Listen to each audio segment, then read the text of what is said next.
வணக்கம் நண்பர்களே. First eight கிட்ட கொண்டு முதலுதவி எப்படி செய்யணும் அப்படின்றத பற்றி தான் உங்களோட ஷேர் பண்ண போகிறேன்.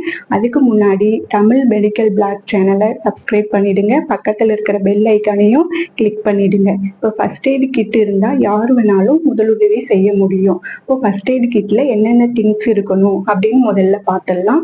1 பேர் க்ளவ் இருக்கணும், டெட்டால் ஆன்டிசெப்டிக் சொல்யூஷன் ஒரு bottle, Betadine ointment 1, bandage roll 1, cotton roll 1, micro plaster 1, scissor 1, thermometer, tablet paracetamol 650 mg, Gelusil syrup, cough syrup, last one வந்து சில்வர் எக்ஸ் ஆயின்மெண்ட்.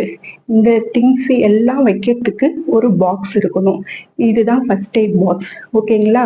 இப்போ வீட்டில் சில்ட்ரன்ஸ் இருக்காங்க, ஏஜ்டு பர்சன் இருக்காங்கன்னா அப்போ கண்டிப்பாக வீட்டில் எல்லார் வீட்லேயும் ஃபர்ஸ்ட் எய்ட் கிட்டு இருக்கணும். ஓகேங்களா?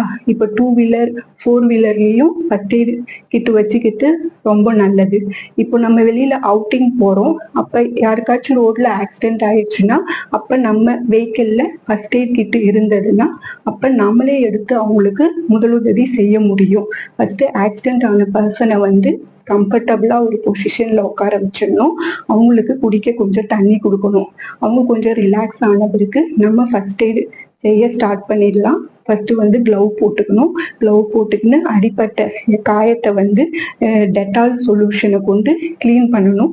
ஃபர்ஸ்ட் க்ளீன் பண்ணிட்டு அதுக்கப்புறம் பீட்டாடின் ஆயின்மெண்ட் எடுத்து அதில் வச்சு அப்ளை பண்ணி அந்த காயத்து மேலே அப்ளை பண்ணி காஸ் பீஸ் வந்து அது மேலே வச்சுட்டு மைக்ரோ பிளாஸ்டர் போட்டு விட்டுடணும். சின்ன காயமாக இருந்தால் இப்படி பண்ணலாம்.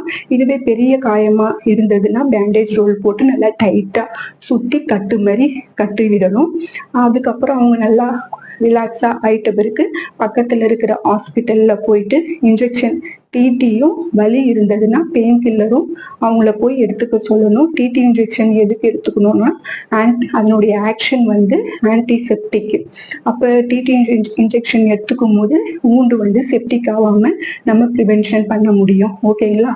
இதுவே பெரிய ஆக்சிடெண்ட்டாக இருந்துச்சுன்னா, அதாவது பேச்சு மூச்சு இல்லாமல் ஹெட் இன்ஜுரி அது மாதிரிலாம் இருந்ததுன்னா உடனே நம்ம ஆம்புலன்ஸுக்கு கால் பண்ணிடணும். அவங்க வந்து எமர்ஜென்சி வார்டுக்கு உடனே கூட்டிட்டு போயிட்டு அவங்க பார்த்துப்பாங்க. ஓகேங்களா? அடுத்தது வந்து வீட்டில் குழந்தைங்க வந்து வீட்டில் விளையாடும் போது கீழே விழுறது சகஜம், அடிப்படும். அப்போ வந்து நம்ம வீட்டில் ஃபர்ஸ்ட் எய்ட் பாக்ஸ் இருந்ததுன்னா நம்மளே அவங்களுக்கு ஊண்டை க்ளீன் பண்ணி விட்டுட்டு ட்ரெஸ்ஸிங் பண்ணி விட்டுடலாம். அப்போ குழந்தைங்களுக்கு வந்து ஹாஸ்பிட்டலுக்கு போய் இன்ஜெக்ஷன் போடணும்னு அவசியம் இல்லை. ஏன்னா அவங்க ரெகுலராக வந்து வேக்சினேஷன் நம்ம அவங்களுக்கு போட்டிருப்போம். அதனால அவங்களுக்கு இந்த டிடி இன்ஜெக்ஷன் தேவைப்படாது. ஓகேங்களா? இப்போ அடுத்தது வந்து வீட்டில் யாருக்காச்சும் சுகர் இருந்ததுன்னா அவங்களுக்கு அடிபட்டுச்சுன்னா உடனே அந்த காயம் வந்து ஆறாது. அப்போ வந்து நம்ம வீட்டில் ஃபர்ஸ்ட் எய்ட் பாக்ஸ் இருந்ததுன்னா நம்ம அந்த ஊண்டை வந்து டெய்லியும் ஒரு நாளைக்கு 2 டைம்ஸ் நம்ம க்ளீன் பண்ணி ட்ரெஸ்ஸிங் பண்ணி விட்டுட்டே இருந்தோம்னா சீக்கிரம் ஆறிடும். அவங்களுக்கு வந்து செப்டிக் ஆகாமல் பார்த்துக்கணும் சுகர் இருக்கிற பேஷண்ட்டுங்களுக்கு. 4th ஒன் வந்து இப்போ தீப்புண்ணு ஏதாச்சும் தீக்காயம் ஏற்பட்டுருச்சுன்னா அப்போ வந்து அந்த ஊண்டை வந்து நம்ம ஸ்மூத்தாக ஹேண்டில் பண்ணணும். அதுக்கு வந்து Silverex ointment first eight பாக்ஸில் இருக்கும். அதை எடுத்து ஸ்மூத்தாக அப்ளை பண்ணால் போதும். ரொம்ப அழுத்திலாம் இது பண்ணக்கூடாது. ஏன்னா வந்து ரொம்ப வந்து அழுத்தி இது பண்ணோம்னா ஸ்கின்னே வந்து இதுவாகும்.